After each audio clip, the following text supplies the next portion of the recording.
아침입니다. 조안에서 반갑습니다. 뒤에 이 인테리어가 아주 이뻐졌는데요. 우리 직원들이 또 목사님들이 이렇게 아침에 말씨 뿌리기 한다 그러니까 뒤에 또 사다가 이렇게 또 장만을 해 놓았습니다. 감사를 드립니다.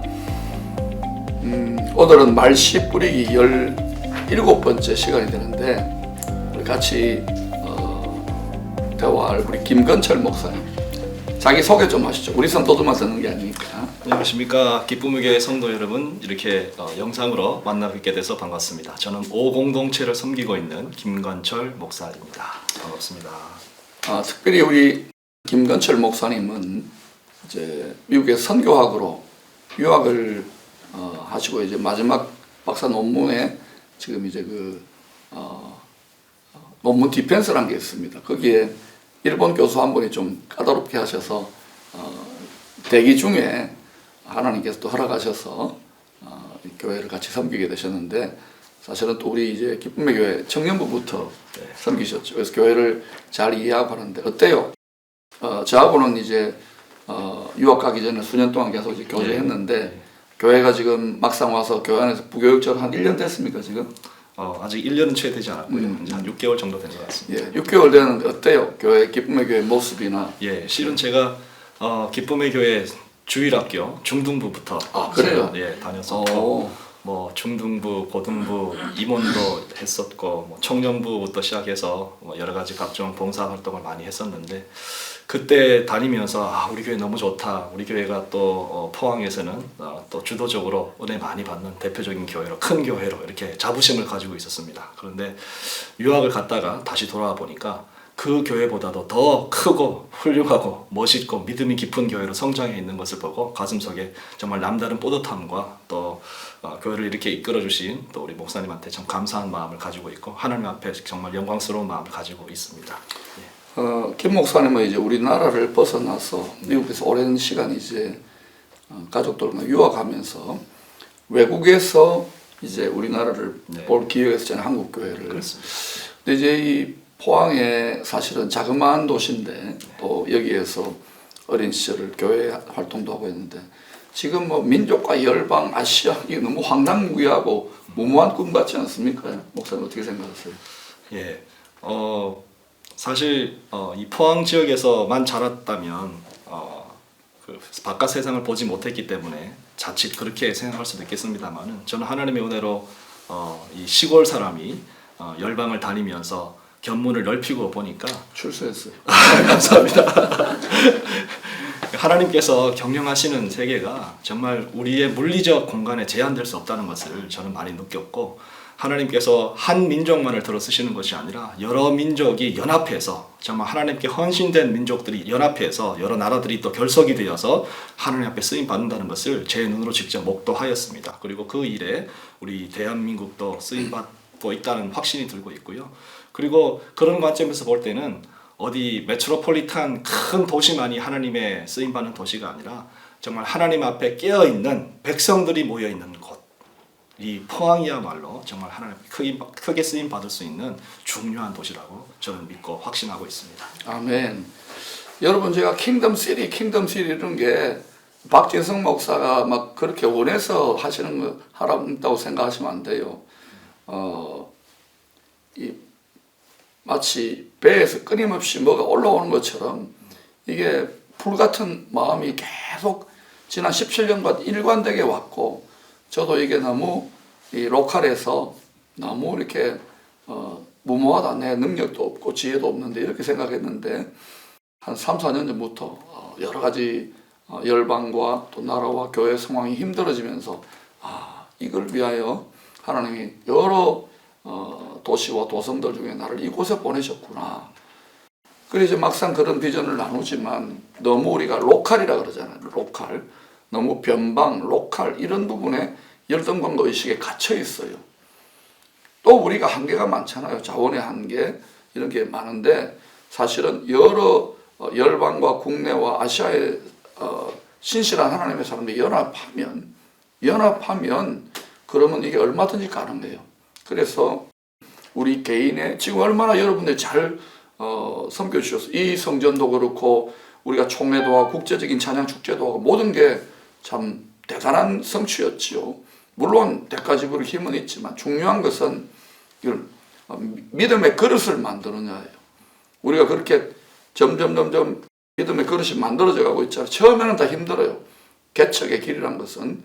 그러니까 믿음의 그릇을 만들어서 단지 우리가 여기에만 머물러 있는 것이 아니라 적어도 하나님이 주시는 모든 민족 땅 끝까지의 비전을 위해서 여러분이 자기를 제한하지 말고 하나님을 우리가 온전히 믿음으로, 잘못하면 우리도 우리 자신을 제한할 뿐만 아니라 하나님을 제한할 수 있기 때문에, 그래서 이제 좀 힘든 사명이지만 이렇게 개척하고 돌파하는 사명이라고 저는 생각하니까 우리 같이 따라오시기를 바라고, 또 우리 김거철 목사님 확신한다 그래서 제가 더 힘이 됩니다. 아멘. 아멘. 담임 목사 앞이라고 립 서비스 아니죠? 자, 오늘 말씀 마태복음 10장 34절 36절까지 읽어주시기 바랍니다. 예. 마태복음 10장 34절 36절입니다. 내가 세상에 화평을 주러 온 줄로 생각하지 말라. 화평이 아니요 검을 주러 왔노라. 내가 온 것은 사람이 그 아버지와 딸이 어머니와 며느리가 시어머니와 불화하게 하려 함이니 사람의 원수가 자기 집안 식구리라. 아멘. 네. 자, 여기 굉장히 이해하기 힘든 말을 하고 있어요. 네. 사람들이 교회 오면은, 교회 오는 이유, 종교를 갖게 되는 이유 중에 하나 마음의 안식과 평화를 위해서인데, 주님이 평화를, 화평을 위해서 온 게 아니랍니다. 이 화평과 검에 대해서 목사님이 좀 설명해 주시죠. 예, 우리가 보통 화평이라고 하면 세상적인 관점에서 참 재물이 많고 또 살림살이가 넉넉해가지고 뭔가 풍족하게 사는 것을 화평이라고 생각하기 쉬운데요. 하나님께서 말씀하시는 화평은 그런 화평보다는 하나님의 말씀 가운데, 하나님께서 주시는 평안 가운데 영원한 안식을 누리며 거룩한 삶을 살아가는 것이 바로 하나님께서 주시는 화평이라고 이렇게 볼 수 있고, 또 여기서 말씀하시는 검은 사람을 위협하고 피 흘리게 하는 그런 어떤 물리적인 검이 아니고 진리와 또 하나님의 그 화평의 검, 또 회개를 통해서 온전히 이루어지는 하나님의 그 평화의 검이라고 이렇게 말씀할 수 있을 것 같습니다. 왜 지금 그러면은 여기에 보면은 사람의 원수가 자기 집안 식구가 되느냐? 며느리와 시어머니가 싸우는 건 당연한 거고, 근데 여기 보면 이런 식으로 부모와 자녀 또 남편과 아내 이런 식의 이 일들이 일어나는 것이, 갈등이 일어나는 것이, 글쎄요, 우리 김거철 목사님 한번 물어보십시다. 모태신앙, 어머니 뱃속에부터 믿음을 가질 수밖에 없는 환경이었나요? 아니면 중간에 예수를 믿게 됐나요? 저는 믿지 않는 가정에 태어나서 제가 우리 집안 통틀어서 처음 믿은 사람으로 이렇게 신앙생활을 하게 되었습니다. 저하고 같은데, 예. 저보다는 이제 일찍 주일학교 때부터 다니셨단 말이에요. 주일학교 때부터. 어떻게 그 포항 북부교회 그 시절에 주일학교 다니게 됐어요? 그 시절에 그 학교에서 친하게 지내던 친구가 이 북부교회를 다니고 있었습니다. 그런데 아마 무슨 전도 잔치가 있었나 봐요. 그래서 저를 이제 전도 대상자로 점 찍고 저를 위해서 기도하다가 자기 생일날 저를 초대하면서 생일 잔치를 교회에서 하는 겁니다. 그래서 지혜롭네요. 따라왔더니 또 마침 그 친구가 누나가 셋이 있었는데, 저는 제가 맞이어서 평소에 늘 소망 중에 하나가 나도 참 따뜻하고 친절한 누나가 있었으면 좋겠다 이런 마음을 가지고 있던 터에 저를 전도한 친구의 누나들이 제 친누나처럼 그렇게 잘해주시는 거예요. 나중에 지나고 생각해 보니까 저를 전도하기 위해서 다 작전을 짠 것이었는데 하여튼 그 거룩한 작전에 제가 넘어가서 이 구원의 반열에 그렇게 오르게 되었습니다. 그들이 보여주는 하나님의 사랑으로 시작되었는데, 사실은 여러분 이단 사이비들 있잖아요. 이런 영혼의 사냥꾼들이 처음에는 너무너무 잘해줘요. 간 빼주고 썰개 빼주듯이. 그런데 그들은 그 사랑은 거짓 사랑이죠. 그래가지고 결국 영혼을 파멸로 이끄는데, 우리는 진리의 복음을 갖고 있는데도 새로 오는 가족들에서 무심할 뿐만 아니라 열정도 없다면 이거 참 크게 반성해야 될 일이겠죠. 그런데 어때요? 믿지 않는 집에서 처음 예수 믿게 됐던 가문에서 그 점점 믿음이 자라나고 이제 목회자까지 되었는데 힘들지 않았습니까? 원수같이 갈등하지 않았습니까? 조금 이야기해 주세요. 조금. 말 못할 갈등들이 많았고, 특별히 하나님께 목회자로 부르심을 받은 이후에 신학교 원서 쓰기까지 또 많은 또 갈등이 있었습니다. 그런데 그때 고민하면서 하나님께서 왜 내 인생에 또 왜 내 삶에 특히 이 가정 안에서 이런 힘든 시기를 겪게 하실까라고 이렇게 고민을 해봤는데요.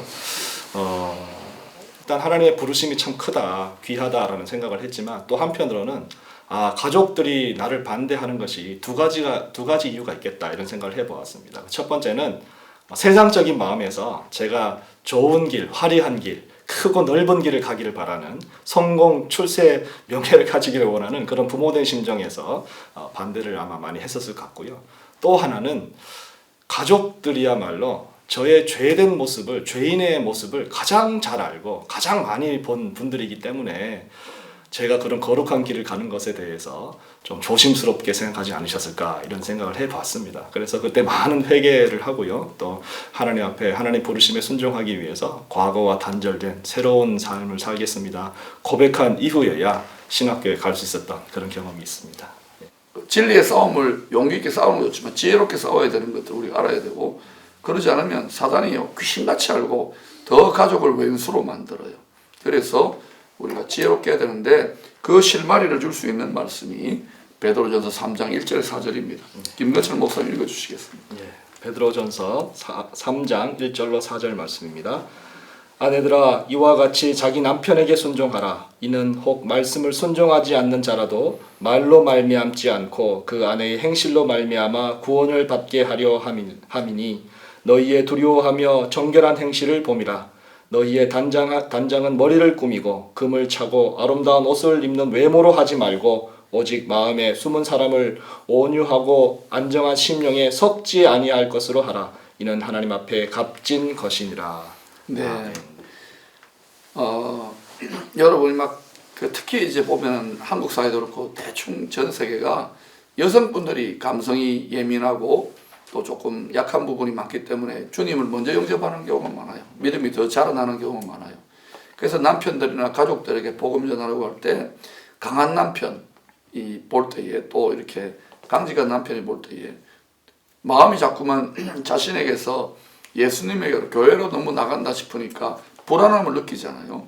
그래서 뭐 핍박을 하거나 갈등이 있거나 또는 제안을 하는 경우가 있습니다. 그때 제안을 하고 나는 사모하고 주님을 사랑하고 교회 더 봉사하고 기도하고 싶은데 이때 잘못하면은 혈과 육의 반응으로 그대로 충돌하게 되면은 더 갈등이 커져요. 그래서 말을 많이 했을 거예요. 교회 나갑시다. 예수 믿어야 됩니다. 기도해야 됩니다. 회개해야 됩니다.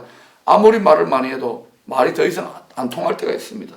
그때 여기에 보면은 이는 혹 말씀을 순종하지 않는 자라도 말로 말미암지 않고 참고 인내하고 주님을 의지하고 주님의 성품을 그럼 어떻게 하면 탈출할 수 있는가? 따라합시다.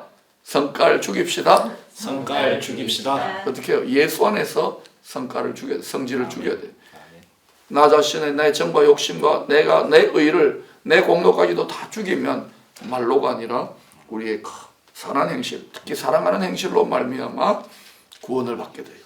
그래서 우리 그렇게 한번 훈련해 보시기를 바랍니다. 네. 자, 이제 우리 김건철 목사님 또 지금 이제 목사님이 되시고 또 가족들 가운데도 믿는 자들이 많으셨잖아요. 네. 예, 그런 이제 소망의 말씀, 특히 이제 가족 구원을 때문에 너무 괴로워하고 힘들어하는 분들 인내하며 주의 사랑을 이제 본받아서 제가 이렇게 나아가야 된다는 말씀을 드렸는데 격려 한번 해주십시오. 예. 아무리 친한 사이라도 3일 여행을 하다 보면 반드시 싸우게 되어 있습니다. 그것은 내가 좀 더 편하고자 하는 마음, 내가 좀 더 내가 원하는 방향으로 이 여행이 진행되었으면 하는 그런 바람이 있기 때문에 그런 것 같습니다. 그런데 생각해 보니까 가족들은 우리가 본향인 천국에 가기까지 우리 평생을 함께 이 세상을 여행하는 여행의 동무인 것 같아요. 왜 싸움이 없겠고 왜 다툼이 없겠습니까? 그런데 그 싸움의 근원이 어디서 올까 이렇게 생각해 보면 내가 옳다고 주장하고 내가 원하는 방향이 맞는 방향이라고 이렇게 주장하다 보니까 서로 갈등이 생기고 다툼이 생기고 아픔이 생기는 것 같습니다. 저도 목사로서 가정을 건사함에 있어서 참 부끄러운 부분이 많고 교회에서 목사지 집에 가면 이 거룩한 포장들을 다 뜯어내고 알몸으로 다니는 때가 많은 그런 곳이 바로 가정인데 그러한 것이 진정 하나님 앞에서 진정한 성도로 설 수 있는 귀한 곳인 것 같습니다.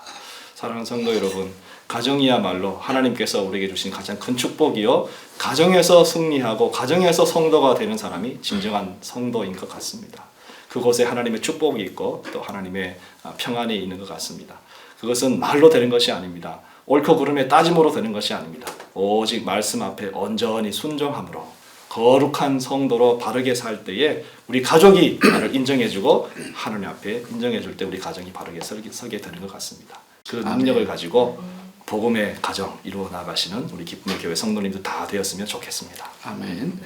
사랑하는 여러분, 우리 기쁨의 공동체도 큰 의미에서 성령 안에 그리스도 안에 기쁨의 하나님 가족입니다. 한 가족인데 한 가족이 되는데도 여러분 안에 상처나 오해나 또 고통이나 쓴뿌리가 있는 이유가 뭘까요?